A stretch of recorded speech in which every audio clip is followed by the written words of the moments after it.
and welcome to episode 43 of Things We Play. It's Tuesday the 13th of November. My name is Mike Goldman and I am joined by Sean Hart. Yo. And Joe Tanetta. Hello. Stuff's happened. Big things have happened. Since the last episode, loads of stuff's happened. Stuff always happens. Yeah, but on a big daily stuff's basis. happened. We've had two launches of two games, two big launches. Yes. Right? Halo 4, which happened the night of the last time we were recording. Yep. And then Call of Duty Black Ops 2 last night. So that's two big releases, man. They're the mega releases of the year. Just, they're out there now. Yep. You can get them. Pick your side.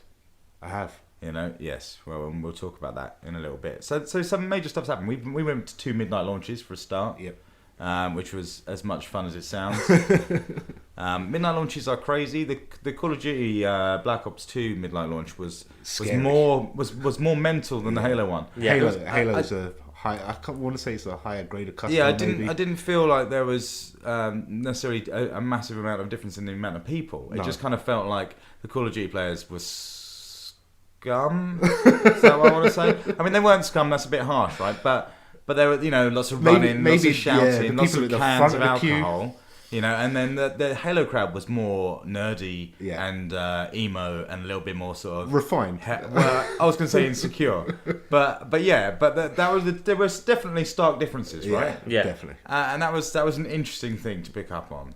Midnight launches are not fun, but I must admit, as a gamer, I am very grateful for them. There's no way I'm going to miss a midnight launch for a game that I want to get. For some reason, I can't wait till 8 o'clock in the morning. So God bless every store. It's an extra hour. Yeah. So God bless every store that does do a midnight launch, because I do actually appreciate it for maybe 1 out of every 10 launches that they do. Right? Yeah, I've got a friend. I mean, he's on. I play with over Xbox Live, and he's out in Italy, and he's like, "No midnight launches in Italy." Yeah.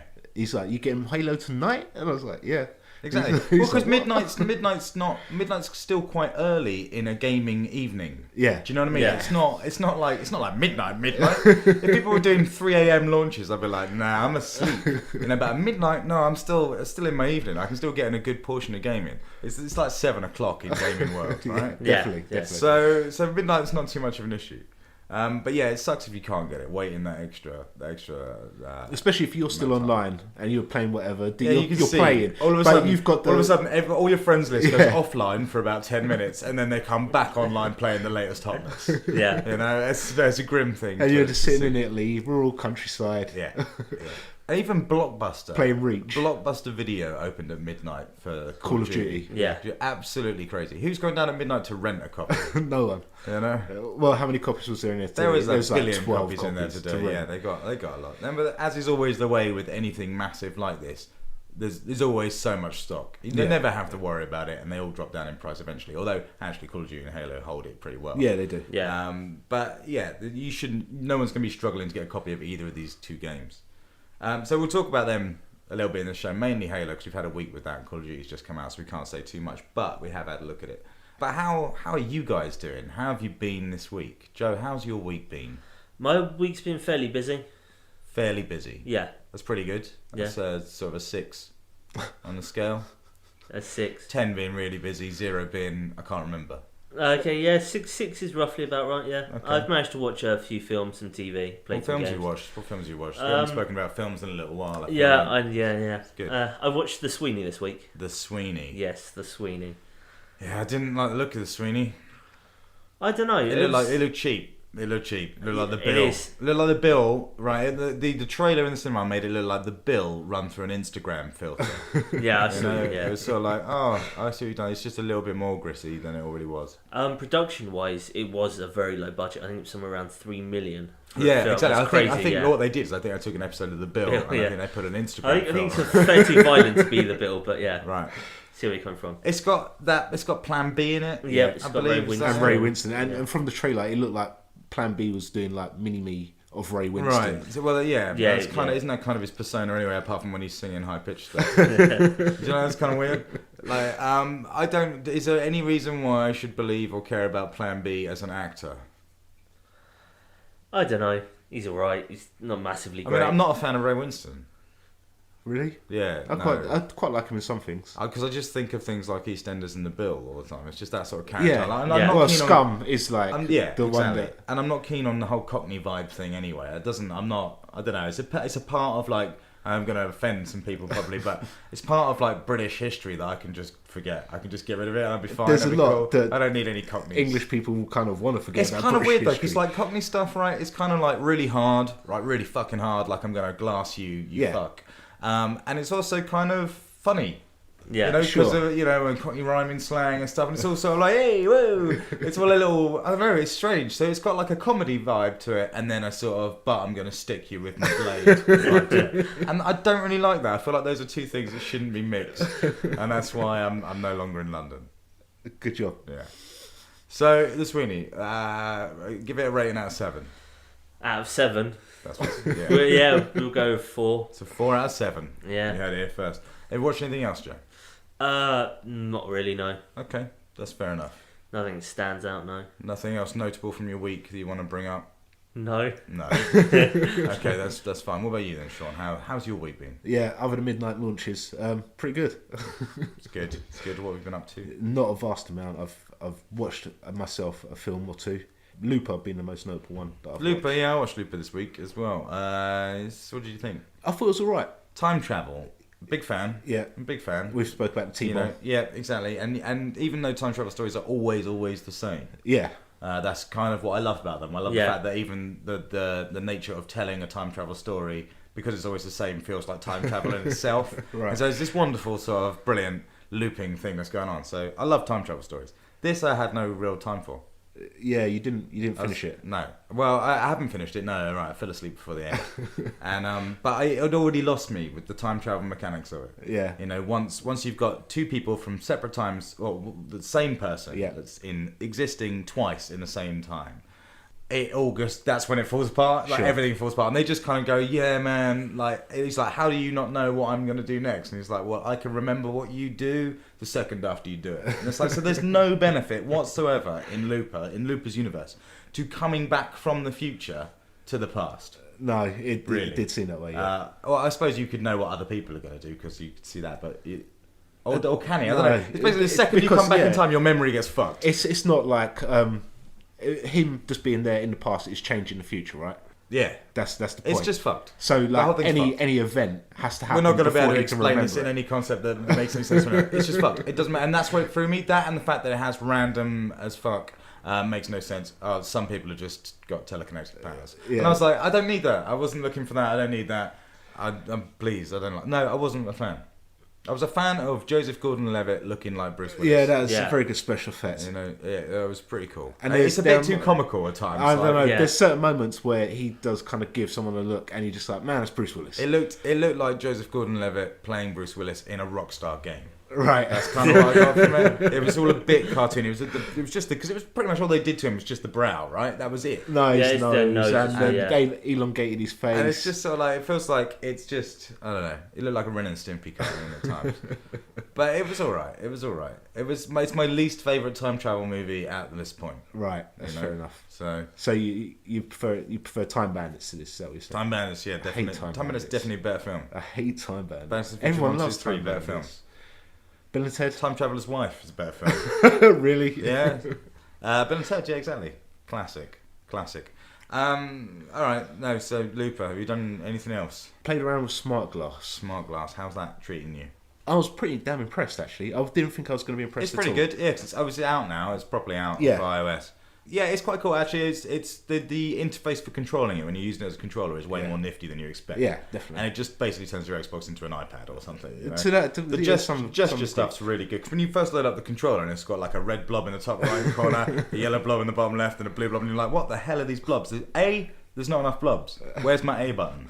There's no A button blob. And then it's just this grey space, this doesn't make any sense. And then you just start using it like a phone. Yeah. And it just works like a phone. It's weird. Yeah. It's kind of like a combination of a TV remote and a mouse all in one. So it's impressive stuff. I mean, it works really well with Internet Explorer. And then it bypasses shit like typing in codes. Yeah, exactly. If you go to redeem code, then it brings up the virtual keyboard on your screen. It's like good. Writing a text message. Yeah. It's really good. I kind of like it. I've used it for a few games. I used it for Halo 4. Oh, it brings up your stats. Brings up your waypoint stats and stuff. But there's kind of no point to it whatsoever anyway. It's like, that's the worst thing you can be doing.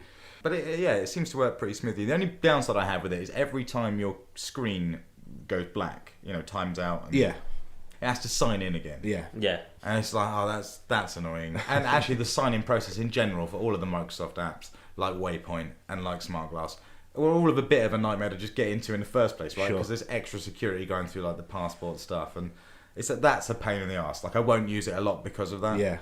But it's pretty good. It's pretty good. I was impressed. All right. What about you? I was played on the radio this week. My band, we had a single that came out. Which some people know about and some people don't. It came out a couple of weeks ago. It was played on the radio last Sunday. What channel? It was on BBC South, the South. On BBC. So that was pretty cool. Yeah. And it was kind of weird hearing because it was like, I got really excited and jacked up for it. And I was like, yeah, I'm going to go around to my mate's house, the other guy in the band, and we're going to sit there and we're going to listen to it. And then we sat there and it's like, we're just listening to the song. It doesn't sound any different on the radio, right? And no one says anything during the song. Sure. So it's just like, we're just listening to the song. It's just kind of awkward and weird. But it was, it was cool. And someone texted in to say it was great. Excellent. So that's always fun. Aside from that, I haven't really done anything, to be honest. Do you know why? Well, there was a reason I haven't done anything, and that is Halo 4. Pretty much. That has consumed a lot of time. You slightly more than me, but yeah. Yeah, well, I hit the online XP limit. Like one day. For 1 day. For 1 day. But like day 2 into it was just like, no, you can't any more XP. And it's like, what? I don't know, what's the point of playing this game? It was just ridiculous. It was weird. It was a weird feeling because we were doing a lot of multiplayer at that point. And it was a weird feeling to go into a multiplayer match thinking, this doesn't matter. Yeah, None of this matters because I'm not getting rewarded for it in any way. It's sick. It almost feels like they're taking it away. But I was here when you hit the limit, and I Yeah. did state to you, well, what's the point in playing because you're not earning XP? And you was like, I'm not here for the XP. No, yeah, I thought it would still be fun. And it wasn't fun. It wasn't fun. It felt like every time, like... You got a kill. Yeah, that something was being taken away from me. So, and it really harshly, like, the screen that it outputs you to when you, after a game, and it goes, you got 1,000 points, and it goes, Yeah. Spartan flexes or whatever. It just skips that screen altogether. It doesn't take you to it and go nothing. It just goes, right, you have been removed from that. You're not part of that game You don't have anymore. that screen. And not allowed that screen. It's horrible. It's horrible. So, You're junkie. Take a break. Wasn't a fan of that. But we've been playing a lot of Halo 4. It's good. Yeah. It's good. I think everyone in agreement. Yeah. It's a surprise the hell out of me, actually. It's very good. It's not just good. Yeah. It looks phenomenal. It does look extremely sharp. It has got to be the best looking game on the 360. Possibly. It's up Yeah, there, certainly. It's got to close. be, It's you know, close, what's better? That's my question to you now. What is better? What looks better than this on 360? Yeah, off the top of my head, I can't think of anything. Crysis would be quite close. Crysis looks very good, yeah, but I just feel like Crysis doesn't have the sheer scale Sure. Yeah. that's in there. I mean, and it's just pin sharp. Yeah, It's it is. beautiful. The cutscenes are amazing. They look incredible. I mean, the facial work on some of the characters in the cutscenes is nuts. Yeah. Yeah. You know, like LA Noire, sort of nuts. Way beyond LA Noire. But the animation is very, very, very cool. And that means all the cutscenes look awesome, and they're all in engine real time as the game goes. Yeah. I think it just looks phenomenal. I think it's one of the best looking games of this generation. It does look amazing. With Killzone 3 and Uncharted 3 up there as well with that. But it looks, and for the Xbox, mental. I mean, this is the most expensive game Microsoft have ever made. That's got to be a big budget, right? Yeah. Yes, I it have is. a feeling Phenomenal we'll budget. never really know what that figure was, Sure. right? But it's freaking huge. Because this had to succeed. There was no halfway point for this. It's a new studio that's never made anything before. Right. Okay, with Halo. Yeah. Which obviously Microsoft can't afford to ruin. But to be fair, it's not. taken away from Bungie, this much loved studio. Yeah. It has to succeed. But at the same time, the people involved in that studio they're not green. They're No. veterans. No, exactly. That was the plan. Wasn't it? Majority That was, of them have worked. That was on Microsoft's previous. plan was to form essentially a super team Yeah. of Halo fans and enthusiasts to make the next Halo, right? And in many ways, they've played it completely safe. Like I like Halo 4. We'll talk a little bit about campaign now. It's Halo. This is not anything massively branching from anything we've seen before in Halo, No. right? It just looks incredible. Yeah. They've introduced new enemies this time around, the Promethean Yep. dudes, the knights and the creepy dog crawler things. Sure. But you very rarely fight them.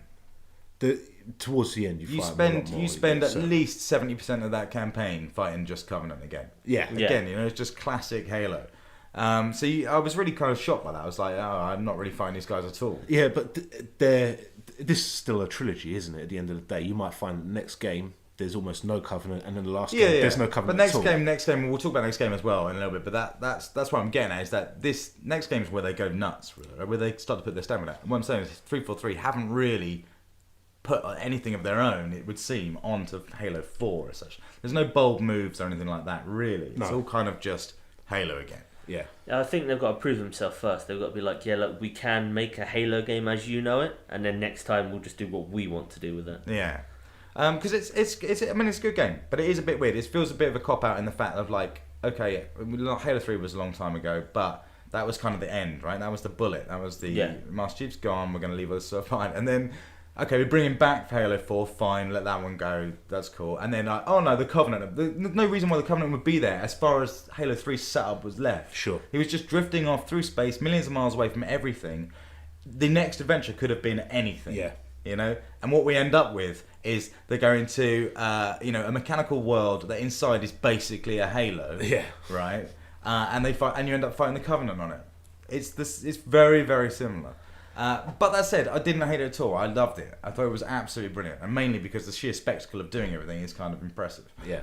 There aren't any real massive standout moments in the campaign. I didn't think. It kind of delivers that replacement of a set piece with massive scale. So it's that's where it's kind of valued. Yeah, it has.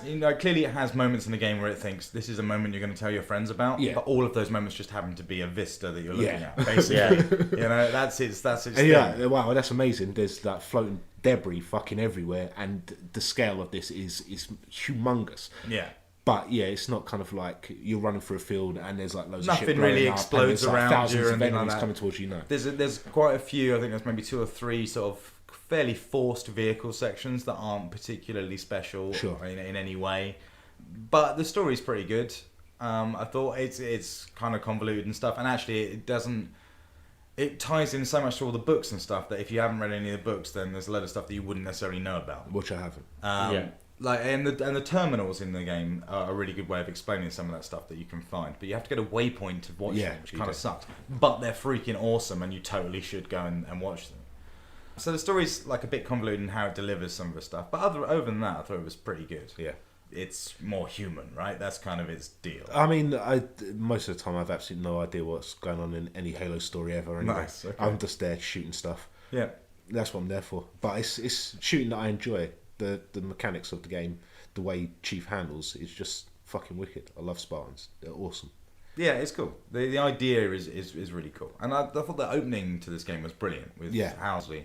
Where she's sitting there talking, and she's very specifically talking about John, and they're like going, "He's a fucking maniac," and it's kind of that was kind of cool. When I've got a joypad in my hand, I am a maniac. Had some badass CG at that bit. The bit where he flips off the brute, the only brute in the game. Yeah. Don't know why there aren't any brutes in the game. I don't know why that is, but it's kind of nuts. So I really enjoyed it, start to finish. It's not that long, No, but I thought it was.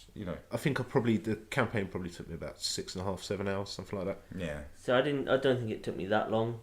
My only slight problem with the campaign on this was I missed my driving section where everything's blowing up and I'm escaping. That's the one thing I love. It's just like that. Spoiler for Halo 4, not really a massive one, but there is no final driving escape section.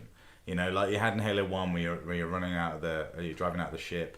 Didn't have one in Halo 2. But there was. Was there? Yeah, there's that. It's not a massively big one, but there is one where you're like racing off the Halo itself to escape, and there are explosions later on in the level. Okay. And Halo 3 obviously had the Halo again, the one that's being rebuilt, was falling down. Reach didn't have one. No, but it's Reach. I really wanted one. I definitely wanted one for the finish. There is a good finished piece actually that is kind of vehicle based. It's not right at the end, but it is close to the end, which is pretty cool. But that's one of those things I always took as Halo. I always wanted a Warthog escape. It's one of the things, because Warthogs are freaking awesome. Although the Warthogs are a bit different in this. They're a bit heavier. Sure. They kind of don't flip over as much, and they kind of fall down to the ground a little bit better. Overall, I was dead chuffed with it. It threw a shock at me. There was this moment that happens in the game that I think is so obvious it's unreal, and especially the way everything's been set up and it's been hinted at in the past, and you thought it could have happened in a previous game, but it didn't. It just happens in the game, and it still really shocked me. And I was like, but that's so obvious. Of course, that was what was going to happen. But it leaves you with a lot of interesting questions about 5 and where they go with it and what they do. because there's potentially some things that would massively change the way 5 would play out from the events of 4. And these were conceived as a trilogy, so there is a plan, right? You'd think so. So yeah, so we'll see. But that's campaign. We won't talk more about it because it's all a bit spoilerific and people are probably still playing it. But multiplayer, we've spent a lot of time in, especially you and I, Sean. You played a little bit, Joe. Yeah, I've played it nowhere near as much as you two, but more than I normally would have at this point. Give us your feedback on what you think about it, because you're not a Halo. You don't really like Halo multiplayer. It's not that I don't like it. I just it takes far too much effort for me to play it to enjoy it. Okay. It's not like I hate it or it's bad. But so when you are playing it. What, it's effort when you are playing it? Or is it the thought of playing it? It's the thought of playing it that makes me not want to do it. Sure. But so what is it that makes you not want to play it?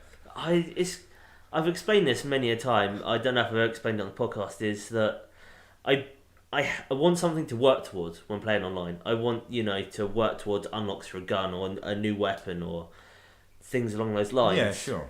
But it's just like Halo's in the past has never really given me anything to work towards. Right, okay. But this one does. Yeah, this one gives me a lot more to work towards with loadouts and like unlocking new weapons, buying like upgrades to put in your loadouts. So I am far more interested in playing this one. You just haven't. Yeah, I just haven't had the time to. That was a long way of telling us you haven't had time to play it. So have you played very much of it at all on multiplayer? Have you played any of it? What do you think of the multiplayer at the moment? I'm quite enjoying it. Yeah? It's a lot more like Call of Duty. It is, yeah.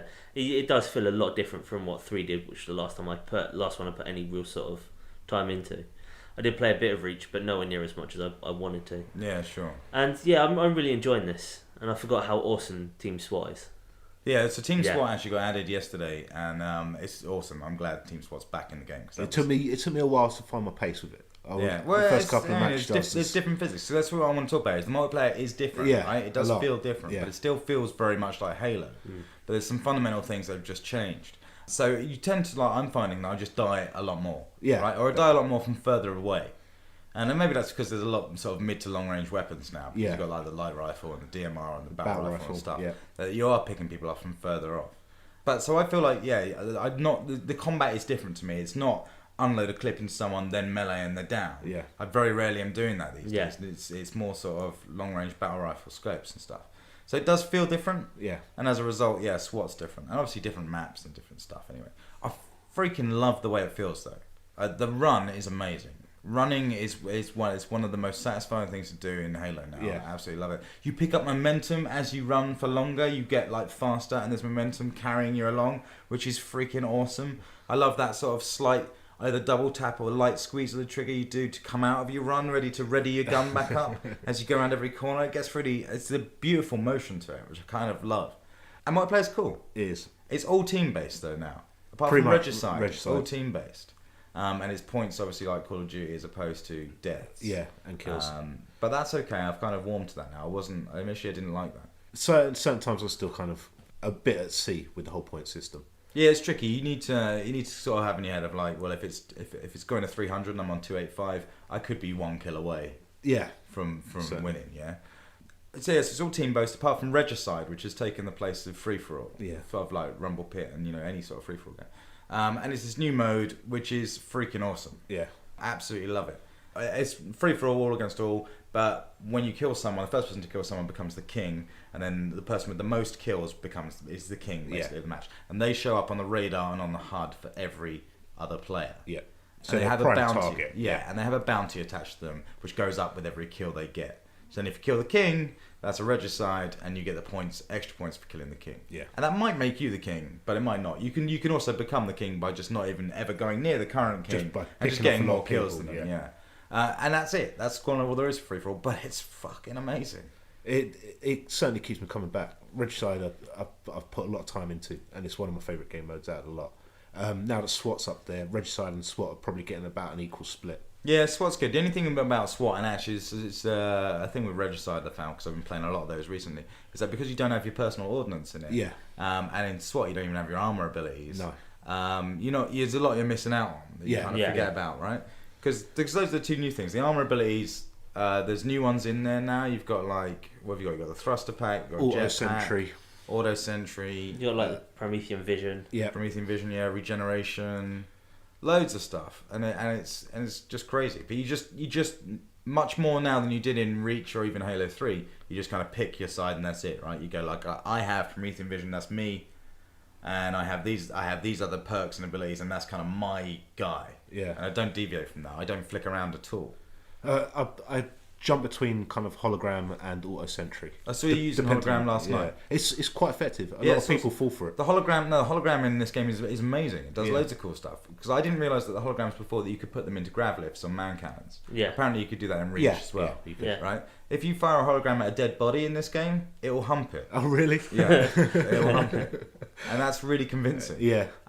So yeah, that's kind of cool. Yeah. They get me every time. A lot of people do fall for them. And then I'm just in there with an assassination from behind. Yeah, it's cool. So the assassinations is another thing. They are freaking awesome. There's a lot of good ones in this one. Yeah, the rugby tackle to the ground. With the knife stab to the head, it's pretty cool. It's nice. They are vicious. Every single one of them feels like it weighs a ton. And it is so much better when you do it to someone you're playing with. Yeah, also, when we established this, there's never a bad time for an assassination. Yeah, it doesn't matter what's going on in the Doesn't battlefield. matter if you're going to die literally straight after. It's an assassination. Yeah. Similarly, I don't mind being assassinated because I'm just like, bravo. No, it makes me angry. I was discussing this the other night, and last night I got assassinated in a match, and then came back and assassinated that person twice. I was not having it. It makes me mad. I don't care if someone assassinates me. It's like, you can assassinate me. Fine, have it.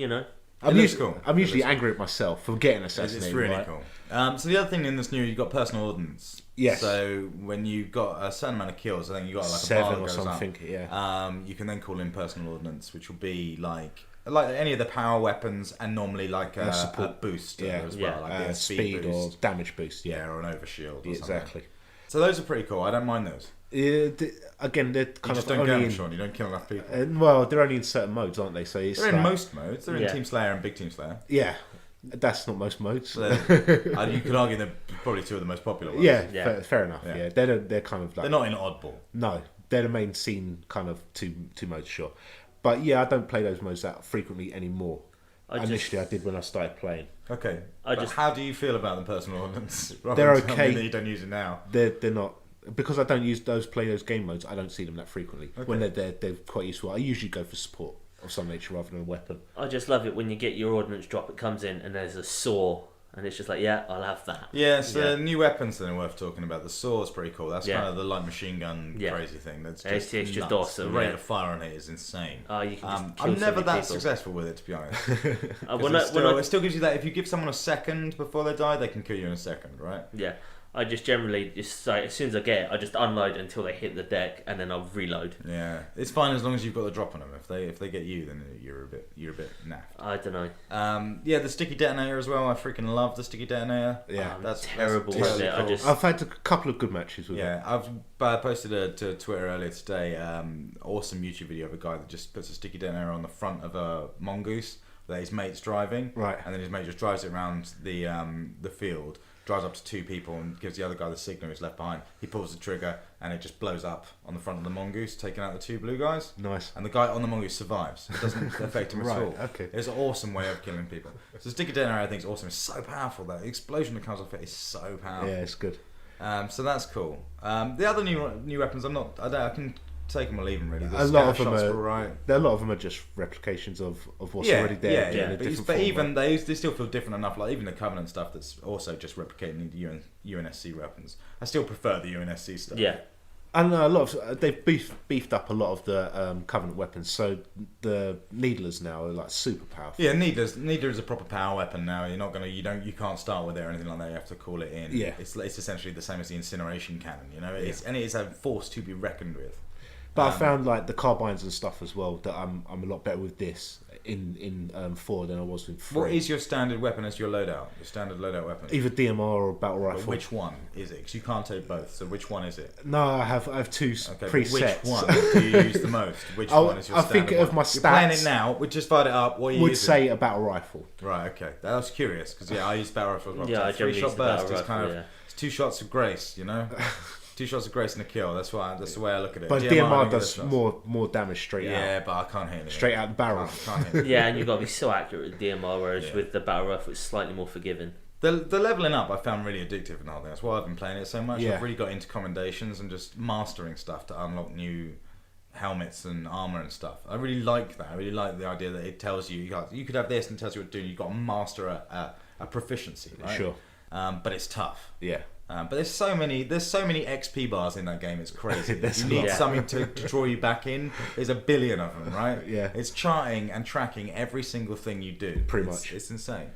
So Halo 4, yeah, I think it's mental. It's going to keep me going for years. What about Spartan Ops? You played Spartan Ops all the way through. I have. I've started the first episode. Yeah, episode 2's out now. What do you reckon of Spartan Ops? It's okay. It's obviously it's kind of like free DLC and story campaign. Have you played through Spartan Ops episode 2? No. Okay, because I'm hearing that Spartan Ops episode 2 at this point it seems reuses the same levels from episode 1. Right. That doesn't surprise me overly. But it's not great. It's not what I want. No, that's not. But we'll see. I haven't seen it, so I can't chat about it. But yeah, Spartan Ops seemed alright. It seemed like Firefight, if I'm perfectly honest. Well, that's what it's replaced, hasn't it? Yeah, but that doesn't mean it has to be anything like it. But yeah, it just seems like for all the furore about it, it seems a lot like Firefight. It is Firefight with audio kind of bits at the beginning and end. Yeah, and no scoring. That's the thing. You're not mining it. And although it does pay out really well, it's not the same as Firefight in that same score attack sort of mode. But yeah, Spartan Ops was pretty good. It's got daily challenges and stuff, so there's stuff to kind of get you involved, certainly. It really bugs me that in one of the things that's really bugging me about Spartan Ops is in the cutscenes and in the dialogue for it. In fact, there's loads of really good Red vs. Blue Easter eggs in there, but you can listen to like audio files of Caboose just like screwing stuff up when people are panicking. Okay. But one of the things that really annoys me about it is that in the cutscenes and the dialogue, it uses David Ellis, who's one of the designers on it. He used to be on the One Up Yours podcast, I believe, for One Up. Used to be a journalist, and he moved into working at 343 as community stuff, and then he ended up working on Spartan Ops. One of his voices is one of the characters, and I know his voice from various podcasts that he's been on, and it just breaks it entirely. Okay. And he's in all the vidocs and stuff for it. Right. But it's clearly his voice, and it just makes me think you didn't get an actor for this character. Yeah. But you probably really wanted to do that, but it's still you're ruining the experience. What difficulty level did you finish the game on? I don't know, normal. I've done it on normal as well. Yeah, I've done it on normal. I've started on heroic. I started my first playthrough on heroic and then brought it down to normal just to get through the story. Sure. I have seen the legendary ending. Obviously, with every Halo game, there's a legendary ending that gives you a little bit more. Normally, a little bit of a glimpse to the next one. Sometimes it doesn't do that in this one, but it does.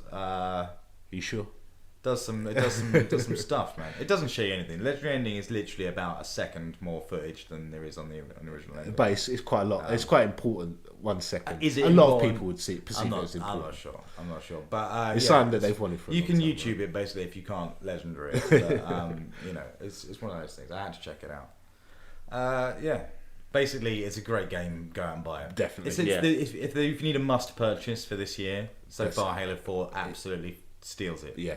It's crazy. Yeah. And there's loads of value in there. It looks nuts. It'll keep you playing for a long time. It's the game to show people if you want to show off your system. Definitely. I've played some Hotline Miami this week. We talked about Hotline Miami last week, I think, when we were just saying how good it looked. Yeah. You've played it. We haven't played it. But is it as good as it looked? Yeah, I don't know if it's good or just batshit insane. Right. It can be both. I think. Yeah. It's just like it hasn't sort of rubbed off on me if it's good or not. It's like I played it for about an hour. Right. And I don't know. It just hasn't, I don't know where I'm going with this. Joe's having a breakdown. Yeah, I am. It's okay, Joe. Yeah. Hotline Miami's done it to you. Yeah. Is it that much of an unforgiving game? Pretty much, yeah. It is just like you fail so much just trying to work your way through it. Yeah, it looked tough. It looked like it was more about sort of learning the mechanics and then sort of using them luckily rather than anything else. It's really weird to use the controls at first as well. It's slightly a bit awkward. Is there no joypad support for it? Yeah, there is. I'm pretty sure you can use a joypad. I'm not sure if it's as simple as connecting one or if you have to get one of the programs to do it with. Right, okay. I was just using mouse and keyboard, which is like where you're just trying to figure out all the buttons, because there is a tutorial at the beginning which teaches you how to do everything. It's a bit weird just like aiming with a mouse when it's just like top down. It feels like you should use keys more than anything else, and then just like pressing all the other buttons. But yeah, the premise of the game itself is you're playing a hitman, and right at the beginning, I think it's a chicken, a pig, and a cow call you into a room. So it's 3 guys wearing these masks, and they're just giving you a list of people to kill. Wait. Is a chicken, a pig, and a cow wearing 3 masks? Are they wearing people masks? No, people wearing. Or is they fucking around? The pig's wearing the chicken mask, the cow's wearing the pig mask, and the chicken. Or the cow, the pig, I don't know. Yeah, I'm pretty sure it's people wearing masks, but it doesn't actually say if it is or not. Okay, right. And at the beginning of each mission, before you start, you get to pick a mask, and I'm assuming as you finish levels, it gives you more masks to wear. I don't think there's any bonuses, and I think you start off with the chicken head. Yeah, I think my understanding is that the different masks give you different perks to each one, maybe a reload bonus or a speed bonus or stuff like that. Yeah, so you just wake up in your hotel room, you got a phone call from one of the 3 of them, just saying, yeah, kill this person. You go outside, get in your car, you appear at the level, pick your mask, and you're busting through your first door. The combat is satisfying as hell when it works. So you come in and you knock someone down. It's just when you go over the top of them, you beat them down, and there's blood everywhere. Nice. It sounds good. I want to play it. I will pick it up. It is worth playing. It's one of those games that's so bizarre. It's sort of awesome in a way. Yeah, and it's worth playing. We'll give it a look. Definitely. Should we take a quick break then? Yeah. We're gonna go off, and I don't know what we're gonna do. What do we do in the breaks? We don't listen to music. We can't tell. All right. Yeah. It's a secret. That just makes it sound bad. We're gonna listen to a piece of 9 Inch Nails music. It's essentially, isn't it? It's Trent Reznor did the theme to Black Ops 2 for the game.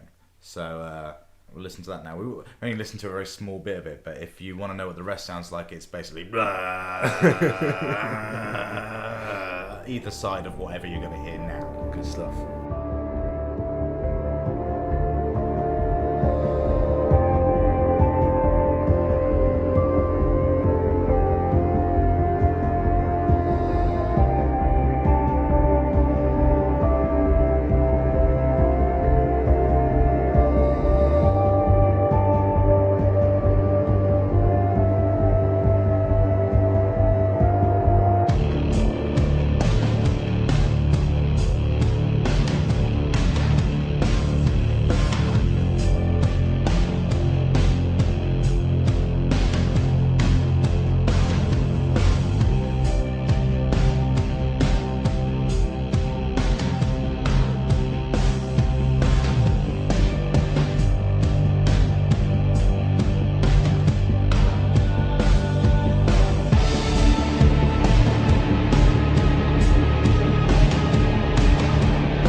Okay, that was Trent Reznor with, I don't know what it's called, the theme from Black Ops 2, I guess. Good job. Sounds like everything they've ever done, which I quite like. Yeah. But it does sound like everything he's ever done.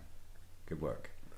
Let's talk about some more games then. Let's talk about Black Ops 2. It came out yesterday, or today really. Yesterday at midnight, which was today. Yeah. Looper. So we've had a brief go on it. I'm really brief go. We watched the beginning of it. Instant thing that hit me, doesn't look as good as Halo 4. That's what I'm saying. May have had a bigger launch, but it doesn't look as good.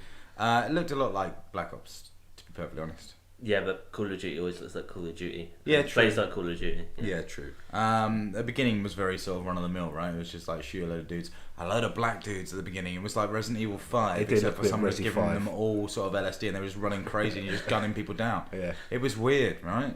And there was no real threat there. It was a bit like No Russian again, you know. It was sort of like I'm just killing everyone. Yeah. So there was that. Then there was some boat sequence that was, you know, it's still running at the same pace.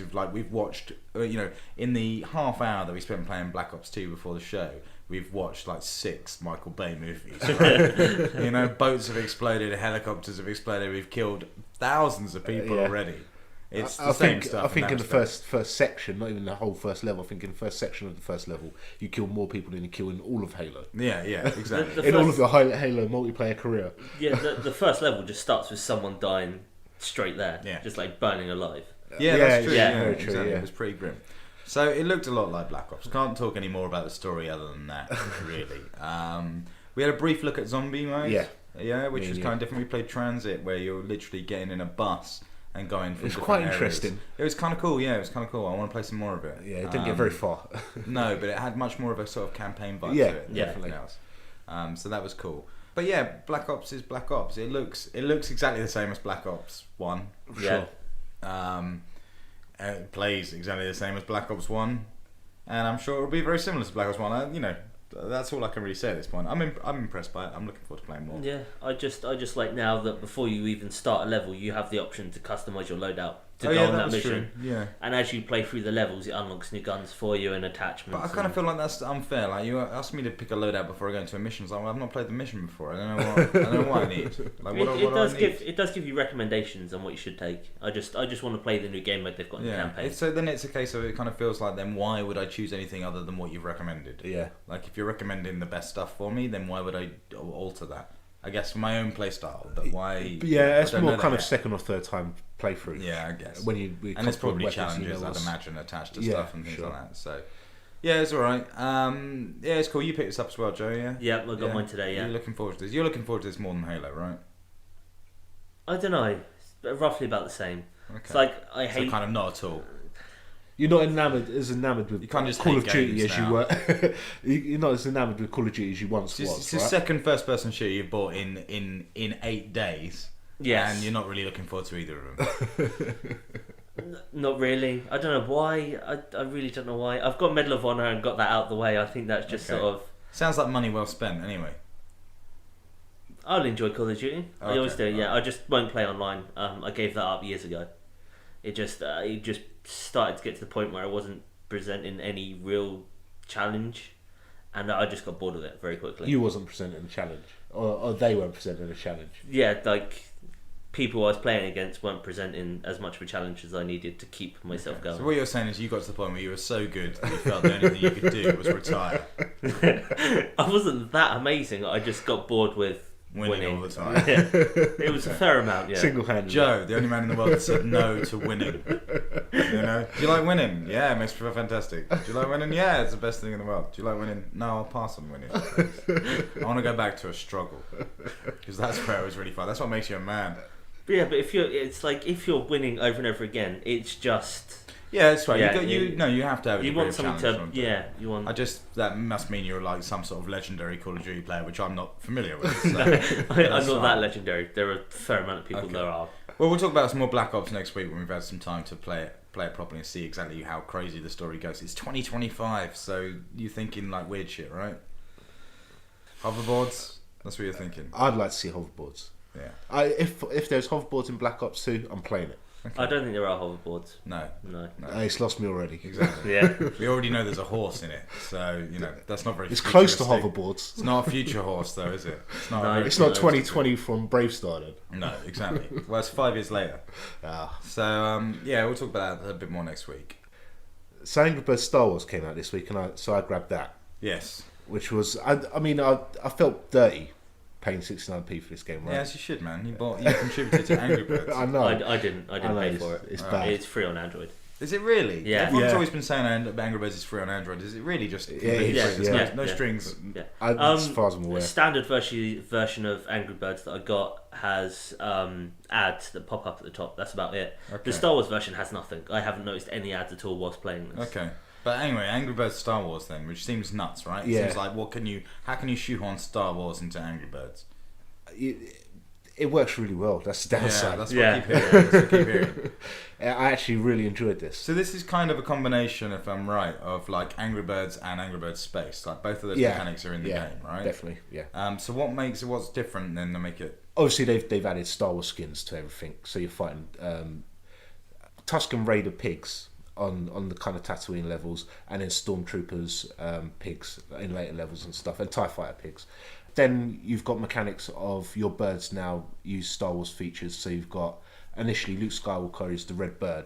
At the very beginning, he's got no lightsaber. Halfway through the game, he then gains a lightsaber where you tap the screen and he does like a little spin with his lightsaber sticking out. So it allows you to cut through things that your red bird wouldn't usually be able to get through, kind of solid walls and stuff. You got Han Solo bird, and he fires off little lasers. He fires off triple shot. I mean, the interesting thing with the Han Solo and also Obi-Wan Kenobi is you direct their fire, which has not been done before, as far as I'm aware, in Angry Birds game. Well, nothing ever really could fire, was it? It was the white bird could lay an egg. Yeah, but exactly. Things split into multiples and stuff, don't they, from your little birds. But you're actually kind of lining up where the shot goes with this, which is an interesting mechanic to be added onto the top. And then on top of that, with the blaster bolts, they can rebound off of certain surfaces as well. Okay. So you kind of have to. A lot of levels it's all about angling your shot so it ricochets and takes out other. So is this telling the story of Star Wars? To a degree, it goes through the levels. I mean, it has cutscenes, but if you're playing, you probably already know what the story to Star Wars is, don't you? Yeah, sure. But I just, I wondered if it is the game actually trying to tell you through Star Wars as well. And if so, which Star Wars? Where are we set? It started with Episode 4, A New Hope. All right. So the first level is Tatooine. The second level is Death Star, and that encompasses all of the first movie. The difference in physics was they've added with especially Obi-Wan Kenobi. You can now use scenery and shrapnel to fire out if you get it at the right angle and stuff. Makes the game far more interesting. How do I do that? For example, if you catapult, yeah. Oh right, okay. If you catapult him towards a lump of shrapnel, as you come down behind it, you tap up in the direction that you want it to fire. Then it blows it outwards, and it becomes more powerful through the second half of the game as well. So it's used a lot more to. What happens if you strike him down? He becomes more powerful. It does actually happen after the face-off with Vader, I do believe. So how do you face off Vader? So you're telling me it sort of tells the story of the films, but you do fight Vader? No, it's only in a still cutscene. Okay, alright, so I don't fight Vader. No, unfortunately. Right. Yeah, you were part of the problem. It's interesting. Angry Birds is good, right? That's the thing. You got to remember, like, as much as we all like to hate Angry Birds because it's everywhere, it is really solid, good. It's a great game. Yeah. It's very addictive. Yeah, it's a game that's been done a million times before, but now they're doing like new stuff. I kind of have a bit more respect for them anyway for adding their own slant to it. Yeah. This sounds alright actually. I did have a brief go on it at yours, Sean, and I quite like it. The tap and use a lightsaber is really effective. And it just all kind of works. Even if you hate Star Wars, it's kind of okay. You kind of get the feeling that they had that idea quite a while ago, and they've kind of the mechanics are like it's not a cheap cash in, if you know what I'm saying. This is like these concepts are there, and they didn't quite know how to put them into a game, and then the franchise comes along. They just like Star Wars. I don't know if that's the case, but they had like I've got this one bird that waves like a glowing stick that just burns through stuff, but I don't know what it is. I don't know how I can put that in and justify kind of it. Blows stuff without any wind, and just went, what can we do? Someone went Star Wars, man. And it's like, yeah, of course, do it. I'm not sure that's necessarily how it went down, but that's how it seems to me. It seems like there's a lot more thought gone into this than you'd have expected. Yeah, well, I'm sure once Angry Birds hit big, and then obviously they just did all those themed ones for so long that they had to be thinking, what are we going to do for like a sequel, right? Yeah. And space was the biggest change they could do, right? With the gravity wells of planets and stuff. So yeah, I'm presuming they must have been thinking, what do we do, right? Yeah. You can't. I mean, you can keep putting out the same thing for a very long time, but you can't do it forever. No. But okay. Yeah, it works well. I it's cool. recommend it. It's cool. Angry Birds Space. Fair enough. I've been playing Plants vs Zombies a lot recently. Actually, I've got back into that on my phone. Again, yes, the same sort of era of game, and yeah, just addictive as hell. Plants vs Zombies does that thing where you play it solidly for about 10 hours, and then you get to a point where you're like, I don't ever want to play this game ever again, and you never touch it. Yeah. Years will pass, and that's exactly what's happened to me when I've gone back to it. So I'm in that at the moment. I'm in that phase where I'm like, I love this game. It's brilliant. It's very simple tower defense, right? Yeah. It's like they're just coming towards me. It's fine. I'll just put something down in the way. It's just a case of like it's a game that's the equivalent of like a leak in your house, right? Imagine like a sink is leaking and you're just frantically trying to put stuff in front of it to kind of like stop the water from getting any further. That's Plants vs Zombies. It's worse. Initially, it's kind of like, oh, I can just put this bucket here. That's fine. That bucket's right. And then 2 more leaks spring up. And you're like, okay, I've got a hat. And I've got, I don't know, this bin. That's fine. But then it starts to be... Well, you know what your problem the is? Leaks. What's that? You need sunflowers. Obviously. The more sunflowers you have, the less more leaks hats you got. and buckets you better put down. Yeah, so I've been playing a lot of that. But, I did do some other Xbox gaming. I played Happy Action Theatre for Kinect this week. I say gaming, it's not really a game at all. It's kind of just... I mean, it's the Double Fine Kinect title. That it's kind of all based around the idea that Kinect doesn't really work very well. Sure. And so they just play up to its... They play to its weaknesses. Yeah. And it's really cool. So I played a few modes on that, and it's awesome. Like none of them are really games, just kind of toys for you to play with. And it doesn't really matter if it breaks, sort of thing. You know, it's kind of like giving something you don't care about to a child and going, just do whatever you want you to. I don't care where it goes or what happens to it. I don't want to see it again. Yeah.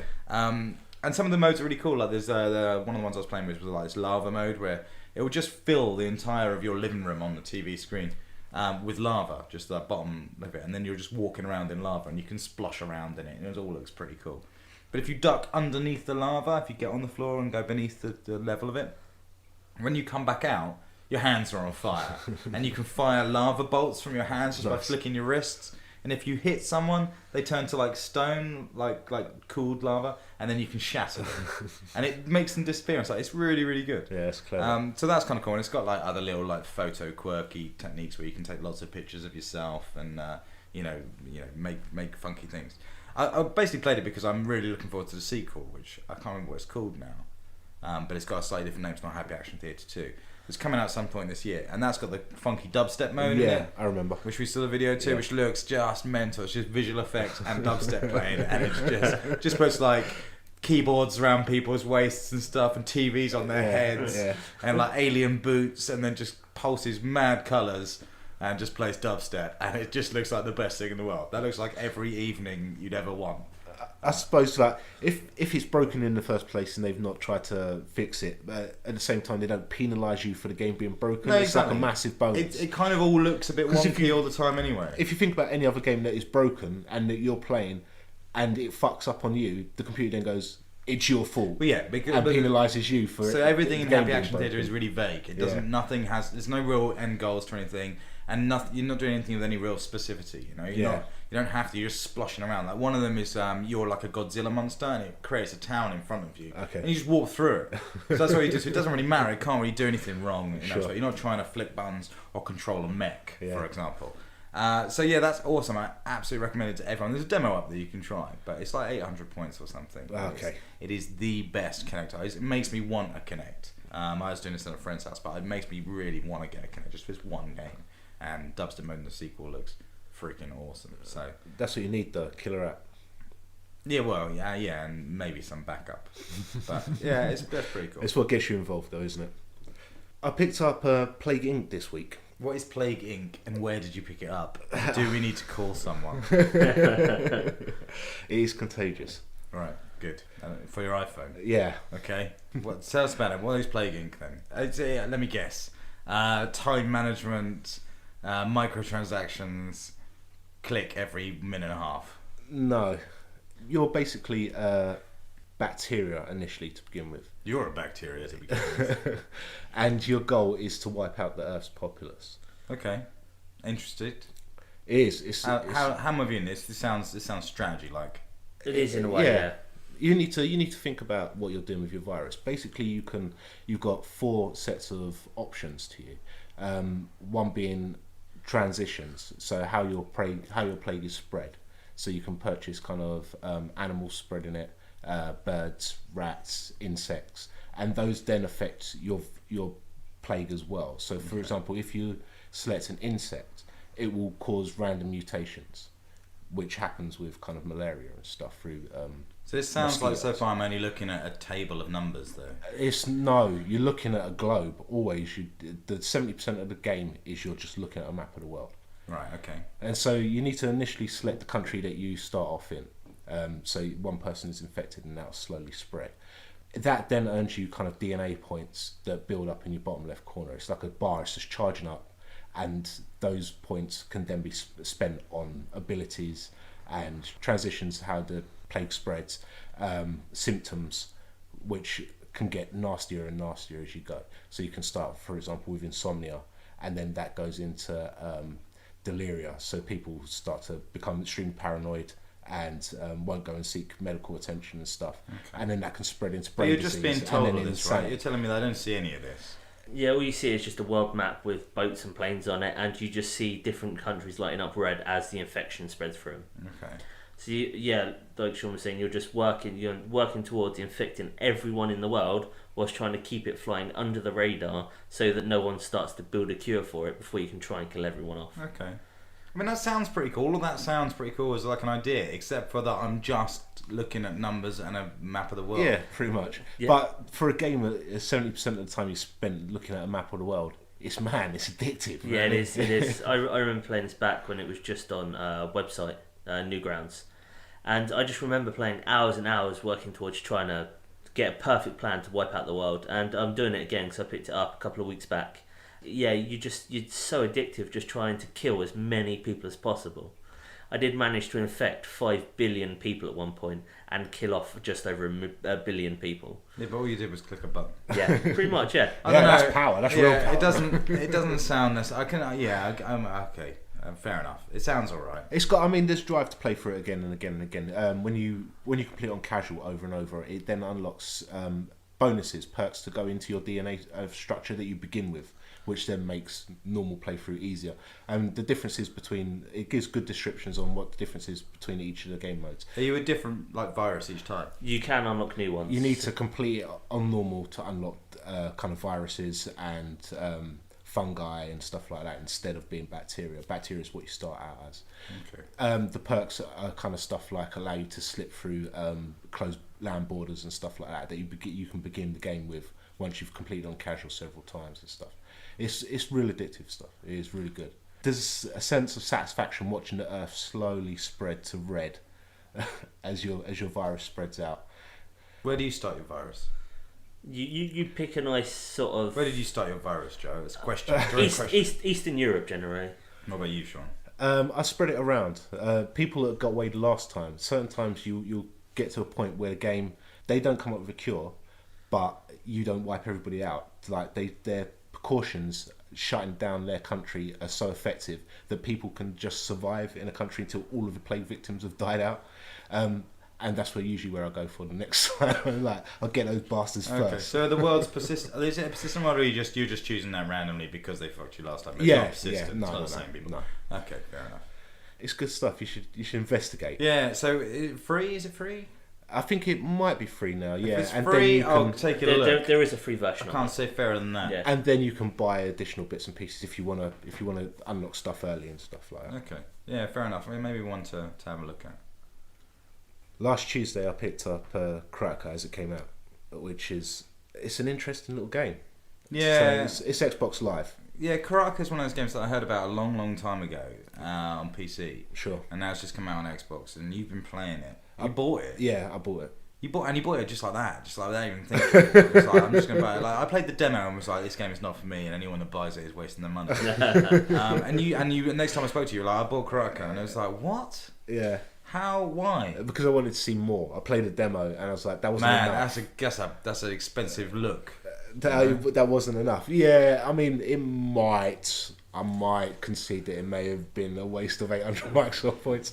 But at the same time, it's kind of, again, it's like with Plants vs. Zombie, I feel it's the kind of game that after a year or so, I might just go, yeah, you know what, I really want to play that. Man, you can't be investing in your purchases, investing in a year's time. Like, I don't want to play this now, but in a year's time, who knows?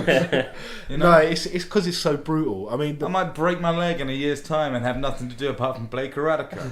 The premise of it is... I might get really into karate in a year's time and I just love karate games. Is a Japanese warlord, Akuma, has a the young guy from maiden. Street Fighter. Yeah, it may as well be. Yeah. Has kidnapped a young maiden with 3 suitors going for her rescue. Okay. The first suitor being her true love. Bachelor number 1. Yeah, exactly. The second suitor being a Buddhist monk. And as the suitors go on, their association with the princess is less and less. So the Buddhist monk loved her from afar. He used to see her on a regular basis, but she has no idea. Spiritual, man, in the mind. And the third guy just happened to pass her on the road. Okay, all right. Who's like the big lumbering oaf. And with each of them, their health is greater. So the premise is that you start off as her true love, and you need to get to her. You need to rescue her. So you're yourself. one of these 3 guys. You're always one of the 3 guys. Oh no! But so you're all of the 3 guys. Yes. Okay. But the way it works is it's almost roguelike. So you get as far as you can with her true love. Obviously, the goal being to complete the game. But all you're doing with when you her go, true we should love. explain what you're doing. Because Yeah. when you're scrolling through, you're just hitting. It's not even. It's like really, really basic Infinity Blade. To a degree, yeah. Just like 3 buttons. That's how it starts. It's kind of like you defend. It starts off with them attacking you. You defend. You need to time your blocks to block all 3 or their first strike, and then it allows you to attack. You can't just attack off the bat, and that gets more and more intense and more tricky. So, but all you're doing is pressing A. All it's kind of saying when this guy moves his arm this way, hit the A button. No. It's far more subtle. So it'll play various notes when they attack. Okay. If it's a high sharp note, it's a single strike.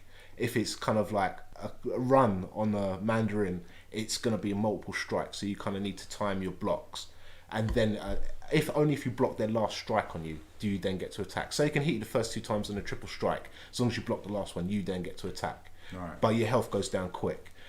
Once the true love is defeated, he gets thrown off the cliff as the Buddhist monk is climbing up, and you take over as the Buddhist monk from the same point, and then try and get to complete the game. So the whole goal is to complete the game with the true love. That's like your prime goal. He fails, then you need to try and complete the game as the Buddhist monk. If he so fails, they're like your second and third lives. Yeah, you play as the brute. Yeah, but you get different endings obviously for each character. Yeah, sure. It's an interesting game. Obviously I couldn't strongly recommend that anyone go out and play. It just doesn't seem like it needs to be on Xbox Live Arcade at all. It Maybe seems like not. it's a much smaller game. Yeah. Than what needs to be up there. It could have been an expensive indie game, certainly, and the quality of it isn't fantastic. It's kind of everything about it is very subtle. Certainly, the graphic style isn't going to like. No, it kind of looks like one of the early Dragon Ball Z games. Yeah, pseudo cell shaded. It doesn't have like the chunky outlines, the cell shading and stuff. But at the same time, it's kind of endearing. Yeah, I won't be buying it. I did play the demo, and I was just sort of like, no, this. I could tell from that it was like there's not enough. I can imagine you playing the demo and going, I want to see more because you think there must be more, right? There is more, but there's not really. It gets really intense towards the end, man. Where it's just like back and forth. I don't know why. It's almost like a martial art. It's unfair. a game like that, you don't want getting more intense. You just want it to get better. Not It's just not enough to it. There's not enough to it at all. I can't see how that warrants 800 points, but. We'll see. Fair enough. Like you say, in a year's time, you might really want to play it. Yeah. So. And then 5 minutes later, you'd be like, "Why the fuck did I start this?" I did my second playthrough. I failed as the monk, and I just switched it off. I was like, "That's it." I wanted to get through at least as the monk. Yeah. All right. Well, should we do some independence play? We should.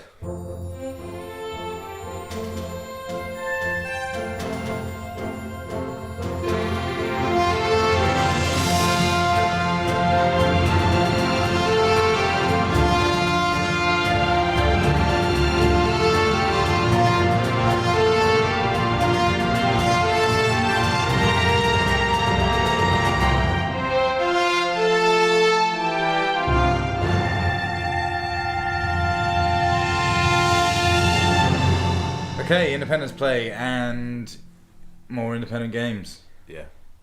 You played a load of Xbox Live indie games. We all played one in particular that took our fancy from the new releases this week. Did. Yeah, it did. It might take your fancy. Rocketgirl. Yeah. It's a girl with a rocket. The cover of this just has a woman straddling not a woman, is it? Let's be honest. A girl straddling a rocket. Yeah. Flying through the air. Yeah. Showing off a little bit of side boob. A lot of side boob. A lot. All of her side boob. I like it is, yeah. And this is Rocketgirl. Yeah. The cover alone is enough to make you go, I should never buy this, right? Definitely. Yeah. It was, I was like flicking through like indie games, having a look, and then it just sort of stuck out, and I was like, that just looks really odd. It looks like one of those indie games that you avoid, right? Yeah. That you go, oh, I can't do that because that's obviously some sort of scary, weird thing that I shouldn't be going near. But the screenshots made it look kind of awesome. It's the chick on a rocket and she's flying through a load of craziness. Yeah. So it's like, let's grab that. It's a one-button game. Right? Yeah, so literally just to add. Yeah, so it's a forced running game. Except for you're flying on a rocket, and you press the A button to make your rocket go upwards as it's going along. Yep. And then release, obviously, to kind of dive and you'll back go down.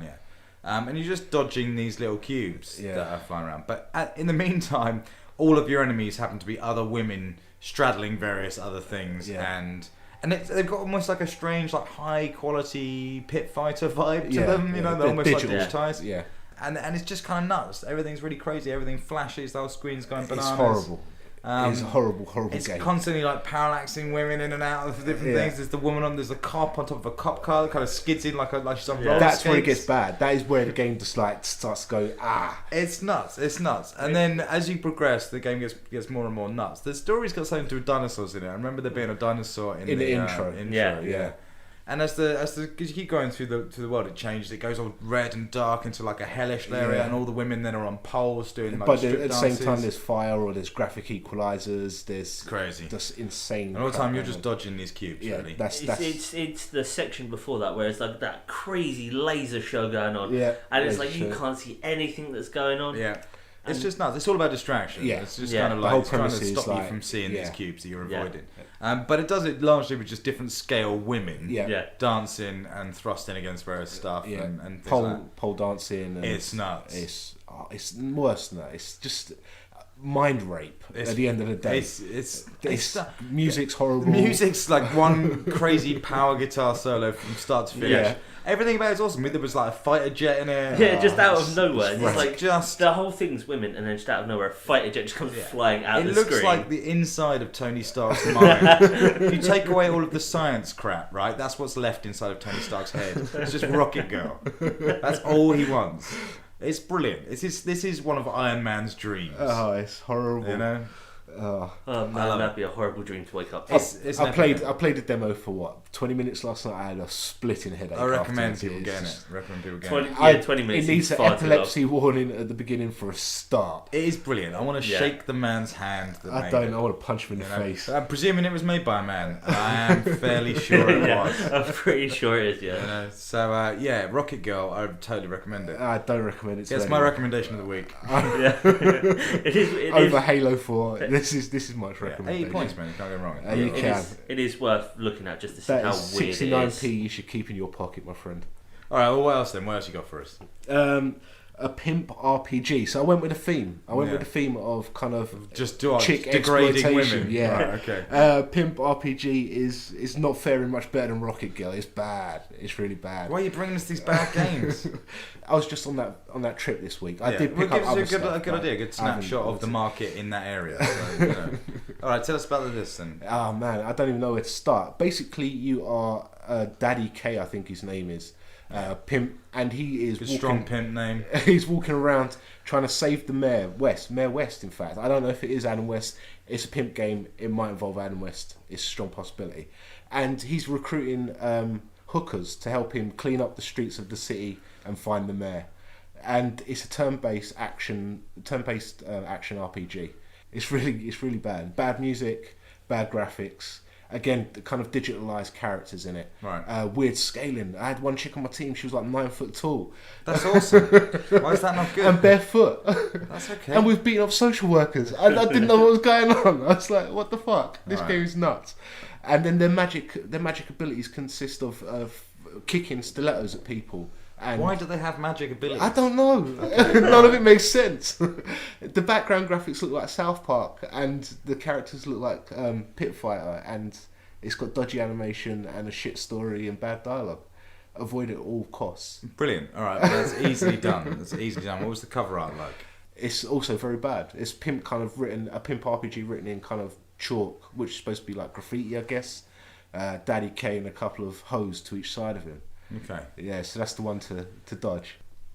I also grabbed, keeping in vain, Island Adventure, The Beginning. I've seen this one. Yeah. I've seen the screenshots of this one in the Xbox Live Indie Games Marketplace. Yeah. And it's in 3D as well. Yeah, he's in 3D. And the screenshots just show there's 3 of them. One is just like a wall of text. Yeah. But not very interesting. No. Another one is an ugly Amazonian woman. Yeah.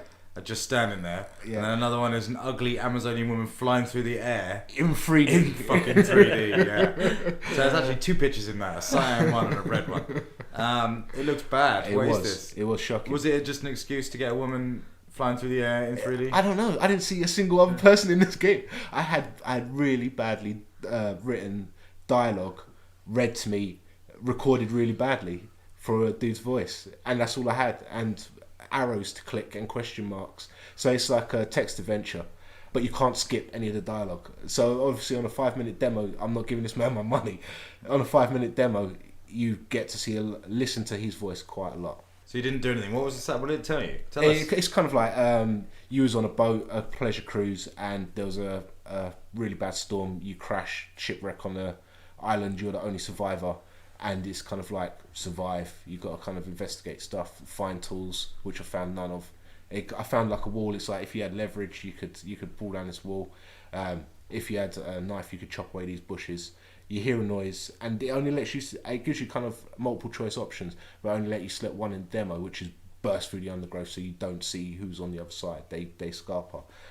So it's not It sounds nuts. I don't know. It's basically. Did you see an Amazonian one? You didn't see nothing at all in the demo. And You got to buy that game. The only thing advertised. Yeah. You get more from this game by just looking at the screenshots than you do. From yes, the game. exactly. All right. As one of the screenshots is in 3D, so you can just put your 3D glasses at that point and pause on that. As far as the 3D games go on Xbox Live Indie Games, you can get a lot for free actually, because they normally all got at least one screenshot where you can get that. Yeah, exactly. So you can wow your friends or small children. Yeah. Okay. And the 3D is really bad on this. It's not as good as Infinity 3D that we talked about last week. Yeah, sure. It's really fuzzy, and while it's. I somehow feel like the emphasis was mainly on her breasts rather than the 3D effect. Well, it kind of has the 3D constantly, so you're looking at scenery, like jungle scenery in 3D, and while the text there, the screen slowly zooms in and out, so it has a swaying motion and makes you feel a bit queasy. Which is also good. It's an added bonus. Yeah, sure. Yeah, it's just simulating malaria. Yeah, which your character probably has at that point. Washing up on a desert island. All right, but these sound pretty good. What's our top tip for the week then? If I got to go and buy an indie game tonight, now, as soon as I put the phone down, I'd say instead of listening to you and getting Rocketgirl, I'd say go and get Quiet Please, which we talked about. Quiet Please. I remember Quiet Please. That's the little sort of like weird RPG. Yeah. But a little girl wants to do her homework. Yeah. Nice. And you kind of got to figure out ways of switching everything across. Real sort of lo-fi style to it. Yeah. Big pixels. But it's a beautiful game. Yeah. It's not very long. But it's 8 points. It's not much of a game either, really, is it? It's just kind of placing things. Well, it's a puzzle game, isn't it? Yeah, but what do you do? I mean, isn't there a thing where you give the mum some wine or something, or some alcohol? Yeah, so she puts down the phone. She puts on the phone, and you kind of got to entertain your brother by getting a remote control car and finding the batteries for it and stuff like that. Got to break your dad's Sky TV so you can't watch television anymore. You got to try and stop the dog from barking next door and turn off his lawnmower as well. Yeah, it's almost got like a Maniac Mansion vibe to it. Yeah, it's kind of that element to it. It all takes place in the house, doesn't it, as well? Does. So yeah, that's kind of cool. It is very 80 cool points, you can't go wrong. Quiet Please. Thoroughly recommended. And if not, Rocketgirl. No, don't do it. If you got 160 points, get them both. Fuck it, why not? I'd go with Quiet Please first. I think after playing Rocketgirl, Quiet Please would be a good little following. They're kind of polar opposites, aren't they? Really? Yeah. I suppose that's true. Your downtime is Quiet Please, certainly. So that was Independence Play, and that means that is episode 43 of Things We Play. We'll be back next week for episode 44 with some new games. I don't know what's out. There's got to be some stuff coming out in the next week or so. Hitman's coming, right? I do believe that's next week. Hitman Absolution. There's got to be a Tuesday release though, or something, surely. Might be. It's definitely the 20th in the States. I don't know what the UK release date is. I'd imagine it's probably the same. So it might be a Tuesday. So we might have a bit of Hitman chat. I don't know. Warlords. There's been a remake of Warlords, the Atari classic, on XBLA this week. I don't know. Warlords is brilliant. It's just sort of like it was a tabletop game that you played with paddles. You played with like a dial. Right. 4 players around the table, and there was 4 castles in the corner of a square, right? And you just have a little bat that goes round the castle, just to one edge of it, and you're batting a ball back. Right. Against each one, and as you break down the castle wall of each player, you then get in and destroy the castle. Okay. It's basically 4-player Pong from the corners. Okay. It's fucking awesome, and it's been reimagined on XBLA this week. I have a feeling it's going to destroy everything that I loved about Warlords. So that's a bummer. Like Warlords didn't need reimagining; it just need re-releasing. That was it. So that's out. I don't know. There's got to be some other stuff. But we'll find it. We'll investigate. Find it and we'll play it. When's the Wii U out, man? That's got to be soon. It's the 30th. Okay, so it's still end of the month. Still a little while yet off for that. In the meantime, I'm going to play a lot more Halo. Yeah, definitely. And get me some Call of Duty Black Ops 2 action as well. Yep. Got that serious problem now of two online shooters. Yeah, 2 shooters. I can't play them both. They're not exactly the same. I'm glad they've moved a bit more closely in line, but it's still going to be mean going between the two. But a slightly easier transition. Yeah, slightly easier. I'm still not a healthy one. So so that's cool. And we'll see whatever else comes out. There'll be some stuff and we'll be playing it. In the meantime, if you want to get in contact with us, you can always email us at thingsweplay@gmail.com, or you can tweet us on Twitter at thingsweplay. And do go and check out the website www.thingsweplay.net for all of our uploads and craziness that goes on there. If you've got any good indie games out there that you want us to play, I think we should take a look at. Do send them our way. And if you're an independent developer and have got a game that you want us to check out as well, send us a code. We'll play it. Definitely. We can't guarantee we're going to say nice things about it, but we might do. We like cool stuff and we like weird shit as well. Just look at video game. and Rocketgirl. If you make Rocketgirl, congratulations to you, man. You are a hero. You know, your hero. You're not my hero. A hero. Someone's hero. Someone will pin a badge on you. So yeah. And someone will shoot you. Yeah. So yeah, that's episode 43. We will see you in 7 days' time next Tuesday. Take it easy. Goodbye.